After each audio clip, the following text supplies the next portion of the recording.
up? It is the end of the day. I am headed out for errand day. Of course, it's Thursday. This is the day that I'm able to do my errands and what have you. But yeah, I've had a great day thus far. Pretty busy. This morning I had a little power hour of productivity. Caught up on some reading. What else can I update you guys on? Oh, last night I stayed up late on iHerb. Of course, that website is like a time vortex. Honestly, I can stay on there for hours, like picking and choosing things. It's a lot of fun. But exciting news, you guys! iHerb is now a site with Ebates. Love Ebates. It's a browser extension you can download, and when you shop online, it will sync with wherever you're shopping and give you a cashback rebate that goes into an account, and you can have it sent to like PayPal, or they can send you a check, or I think you can even swap it out for gift cards or something like that. I think I may be wrong on that, but anyways, yeah, you can get quite a bit of cash back, and it's currently 5% cash back on Ebates, which is pretty good. Sometimes it goes up to like 10%, but yeah, I love shopping on iHerb though for all of my little snacks and whatnot, but also for purposes of this channel, it's nice because you guys in other countries can shop there, and we can all kind of shop from the same skincare products, so that's nice. Except I do know that you guys, here I'm going out of focus, I do know that you guys in the UK, the duties or whatever are really expensive. So it's not actually cold out today whatsoever. It's like high 50s, but this is my sympathy coat for you guys in colder climates, because we've been having the rest of the country and probably the rest of the world, other areas of the world, been having some frigid temperatures. It's just like, oh, I do not envy that right now, having to plow the snow and whatnot. So I'm wearing this coat as my sympathy coat, but also this is a coat that I got on was it Just Fab? One of those Fabs. But I'm wearing it because it nicely gives a little shield to my ears. My ears are exposed here without the mask doesn't cover my ears. We were talking about that last week. I was asking you guys out there with lupus, polymorphous light, photosensitive diseases, what you use what kind of protective clothing and whatnot you use on your. You will ask me a lot about the situation in the car with the tinting of the windows and like, doesn't that help and whatnot? Yeah, it absolutely does. Okay, so here's the thing: the transmission of UV through glass is dependent on a few things. First of all, the color of the glass, whether or not the glass is laminated, and then the use of films and things like that. So clear glass obviously transmits the most UV. Your windshield is made out of laminated glass, so that actually blocks a lot. I think only 2%. It allows only like 2% UVA to come through. But the side and rear windows allow 80%. And that is why in the United States, where we drive, where our driver's side, our left arm is exposed, we have a higher incidence of skin cancers on the left side, like on the arms, on the face. Photoaging is more prominent on that side. In contrast to other countries where they drive on the other side, it's the opposite. But there's an interesting study that some Mohs surgeons did. Mohs surgeons are the subspecialty of dermatology that does Mohs surgery, which is skin cancer removal, very precise. You take out little pieces at a time, look under the microscope as you go, make sure you got the tumor out.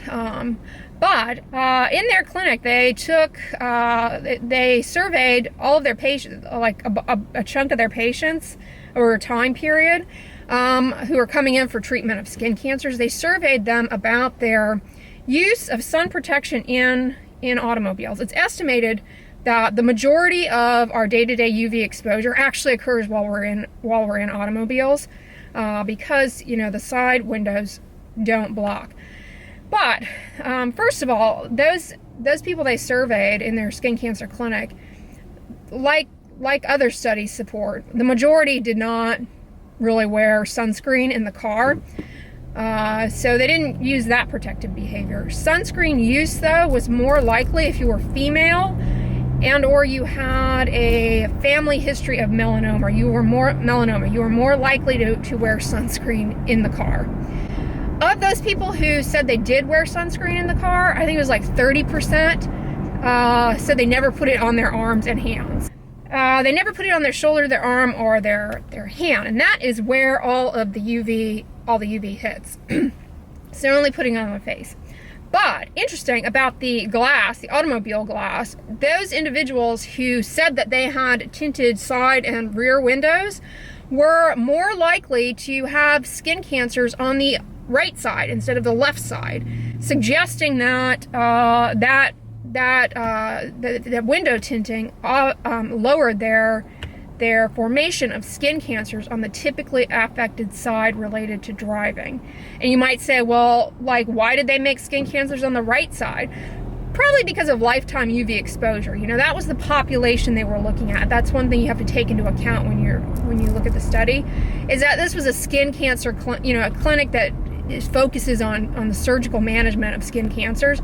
So all they're seeing is skin cancer. So the only people who get entered into the study are those who are making skin cancers. And, you know, riding in a car is not the only risk factor for developing skin cancer. So it'd be interesting if you surveyed a more of a broader population outside of skin cancers to see if people who had tinted automobile glass in their side and their rear passenger side, if they make fewer overall skin cancers on the head, neck, and upper extremities. That'd be interesting.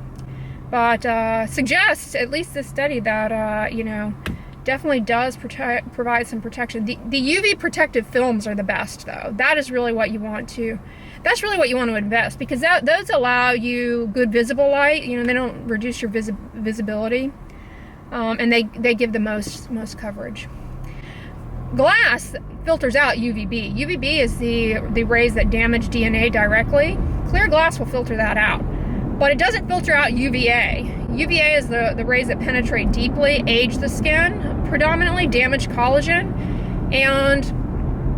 and suppress the skin immune system, which is important for surveying the skin and removing pre-skin cancer cells. So, in other words, UVA protection needs to be on board to make sure you've got, good tumor surveillance, basically. And this study would suggest that people who wear sunscreen in the car, people who have tinting, make fewer skin cancers on that side. So, yeah. But, man, it is gloomy out. Not cold. It's like, what did I say? 58, I think, is when I checked. So, yeah, that is what is going on.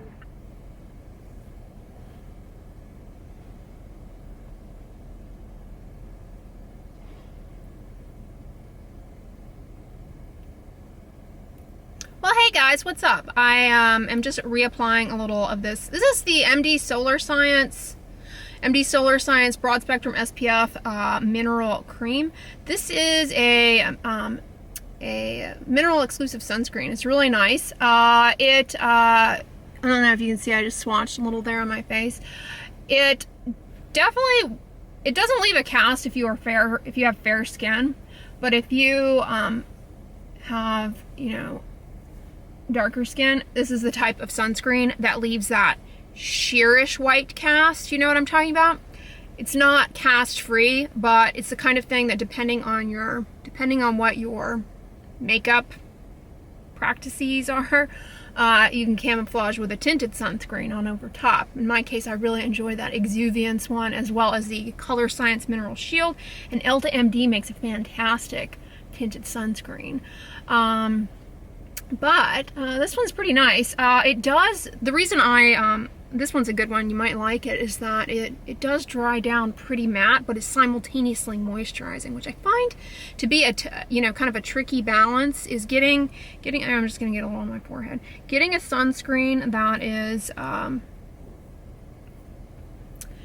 that is moisturizing and not drying, but dries matte. You know what I mean? I find that's a tricky balance, but this one does a pretty good job of that. So it's a good winter sunscreen, and a good sunscreen for just added hydration. This is a moisturizer, you guys. You know, you don't need a separate moisturizer. But yeah, I'm just reapplying a little here. But here's a little FYI. Here's a little rundown on this Mdsolarsciences. Matte finish, correct, oil free, so it's good for oily prone skin types, and gentle enough for kids 6 months and older. They say that because, you know, sometimes sunscreens can be irritating on developing baby skin, but definitely if you have a child, please protect their skin. The lifetime, you know, the sun damage that we sustain in childhood sets us up for failure down the road. Skin cancers, etc. Most of the problems on our skin that show up as we get older have to do with the sun exposure we got in childhood. So protect your baby skin. Physical factors, physical means like UV protective clothing, blankets, etc. is a really necessary measure. But anyways, yeah, back to this sunscreen. It does kind of separate out a little bit, so you do have to shake it up. And the zinc titanium dioxide in this, oops, no, is nano-sized, I believe, so it is easier to blend. Oh yeah, and Costco lighting, I'm a little zinky, pretty casty. But anyways, update on the Puma sports bras, you guys. I actually really like them a lot. I see they don't appear to have the pink ones. These are the bras that I got last week. They are pretty good for running, actually, and they're very comfortable. But I have this odd thing. Whenever I buy bras at Costco, it's without fail, there'll always be a 2-pack, and one of them is always a hair larger than the other. It's bizarre. Every single bra 2-pack I've ever purchased at Costco has done that. It's like a slight defect in the sizing or something. So I'm over here in the grains section of Costco, and that sunbasket meal with the basmati rice that my mom and I had this past weekend, it was really good. And I've never really gotten into basmati rice, but of course they have a 20-pound bag here. Not the kind of thing you want to commit to when you're contemplating introducing it. A 20-pound bag. I've done that before. The Costco lure. Fun. I really love brown rice. And I'm wondering, is that what this is? Whole grain? Golden rice. Sounds good. Combines the quick cooking time of our white rice with the nutritional benefits and rich flavor of brown rice. Did they do something to it? No, just long grain golden rice. Cool. He looks healthy. P. Allen Smith, the Ralston family. So, according to Reddit, you know, the most reliable source, FYI, Texans, Costco's king cake supposedly is pretty good for those of you Texans looking for a king cake. I heard this one's good. Whole Foods has one too. Not vegan, but yeah, I'm sure you can make this vegan though. I think they have vegan recipes for it. But also, speaking of Texans and king cake, did you guys see that Bluebell ice cream has a king cake ice cream flavor? So you have to comment below, those of you Texans, non-vegans, if you've had it, if it's good.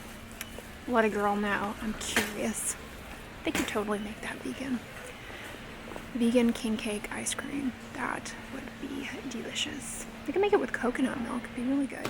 Alright, so from Costco this week, I got another 3-berry blend, raspberries, blueberries, blackberries from the freezer section. I've really been enjoying this in smoothies, so that's been delicious. And I also got another thing of frozen rice cauliflower bags, so I'm gonna put those in the freezer. Of course, there he is, my brother from another mother, Boscovich spinach. Then I got the last bag of Taylor Farm celery sticks. I don't know, celery was a hot commodity today at Costco. This was the last thing of it. I have, this has really been making my crock pot recipes extra flavorful. Just one rib of celery really adds so much flavor, and celery by itself is kind of bland, which I always find surprising what it does with a little onion and garlic to things. But, oh, God bless Chinese Lunar New Year. The Epicurean specialty premium shiitake mushrooms Costco got sneaky on me, and they hid them back behind the freezer section over where I have all those frozen little, like, Super Bowl kind of fast food type snacks, like the potato skins and whatnot. They had them tucked in a kiosk way back there, like holding them back there for only the privileged few. I'm glad I snagged them. They're really good, really, really good. I also got 2 bags of the organic Brussels sprouts from Green Wave. These have been so fantastic in my air fryer. Check out my air fryer recipes in the recipe and lifestyle playlist. They're quite good. And I also I went ahead and went for this. I had eyed this that other time when I was in Costco, and I decided to get it because I'm out of the PB2 peanut butter powder, and this is the almond butter powder. So we'll give that a try. Hopefully I like it because I have a lot of it here. I can only imagine I will. I enjoy this stuff. Sprinkled on oatmeal. That's really how I mostly eat it, but sometimes I like to put it in smoothies, and that's really good too. And it's also a pretty good source of protein, like 2 tablespoons, 5 grams of protein. So yeah, it's kind of like a little protein powder. It's just almond butter, just desiccated almond butter. Went ahead and got 3 bags of radishes for the air fryer, of course. And then chayote squash, they were out of this last week at Kroger, so I'm glad that they got that back in. So I got, what was it? 5 chayotes. These don't really taste like anything by themselves, but they kind of are, they kind of take on the flavor of whatever you're cooking, and they're really good baked in the air fryer, and they're also really good chopped up in soups and things. They're phenomenal. They're also called mignotons. I'm trying to speak like a Cajun. I can't. But Emerald Lagasse has a recipe for stuffed chayote squash. Not vegan, but you could veganize it. Anyways, squash blabbing aside, I got 2 yellow onions. I have a whole bulb of garlic I didn't end up using last week, so I didn't buy any more this week. And by and large, I didn't go through it because I've been kind of lazy with peeling garlic. I go through phases where I just don't want to deal with it. I also got more turnips, of course. Love these. 2 heads of cauliflower. I decided to give red cabbage a whirl this week. He's looking kind of grumpy there. I don't know, sort of surly. I thought this would be really good with the shiitake mushrooms. I also have some beet powder that I got on iHerb a while back. Just powdered beets. And it turns things red, so I thought I would put that into the kosari with onion and that would probably be really good. At Kroger, this is on Ibotta, this silk almond milk in this 96-ounce container. I think you get like $1 cash back, so I went ahead and snagged that. This is a YouTube made me do it purchase. These are passion fruits. Aren't they cute? I don't know who it was making smoothies out of these, and the individual lived somewhere where they grow wild, and they had it like a tree in their backyard or something with these. So I was tempted. I don't think I've definitely had passion fruit before, but I've never purchased it and, chopped it up. So I thought this would be really good in a smoothie with that rose nectar, rose passion fruit smoothies. Yes, that's what I'm thinking. I also got 5 red pears. Don't tell Ty B. Ty B, whenever he's obsessed with pears. Whenever he sees a pear, he goes berserk, and you have to give him a little piece. It's his absolute favorite thing, pears. He even knows the word and gets really excited. So this is in honor of Ty B. Then over in the clearance section at Kroger, this week they have this, I love this stuff. It's the Foodie rice seasoning. I get this sometimes at Whole Foods in the breakfast bar, and I can never find it in the store. I mean, I'm sure you can get it in the ethnic grocery stores, but it's only $2.19. And this one is vegan. Sometimes they have fish sauce in them, but this one does not. So I was happy about that. It's basically like a seasoning mix of sesame seeds and seaweed. No, it doesn't taste like fish at all. And the seaweed flakes just kind of make it a little bit salty. I love this stuff. It's really good. It's intended to be sprinkled on rice like that. It tastes delicious, but it's also really good on vegetables. It's also good on savory oatmeal. I love this stuff. Okay, so last week I got the Polymer All Fruit strawberry spread. I was feeling nostalgic and was happy to see that this does not have any added sugar. It's just sweetened with juice. So I used to eat this when I was like a teenager and loved it. So I really enjoyed it this past week. I got so I decided to get the blackberry flavor. It looked really good. So I got that. And then, good news, last week I was talking about how I wanted to give the Tuscany Candle Fraser Fir a whirl. These are currently on sale, by the way, $7.99. And last week they only had one left and the lid was dented, but they got more in and they're still $7.99. So I went ahead and got that. I'm enjoying Hugs and Kisses, but I will have to make a note in my planner that it is not worth repurchasing next Valentine's season. It's okay, but you really can't smell it at all. It just smells like a subtle vanilla, and you can smell it like if you're standing in the kitchen, but unlike the other Tuscany candles, you really can't smell it in other rooms. So yeah, I don't recommend it, but it's not a bad scent. It's not, disgusting or anything. It's just not a strong one. So yeah, that is everything that I got at Kroger and Costco this week. I'm going to put it all away, but update on the Mdsolarsciences. It was what, like, I don't know, an hour ago that I put that on. If you are a darker skin type, it's not going to work for you. It goes on pretty casty in all honesty, but otherwise it's a really good sunscreen. And I mean, it works. I really like it.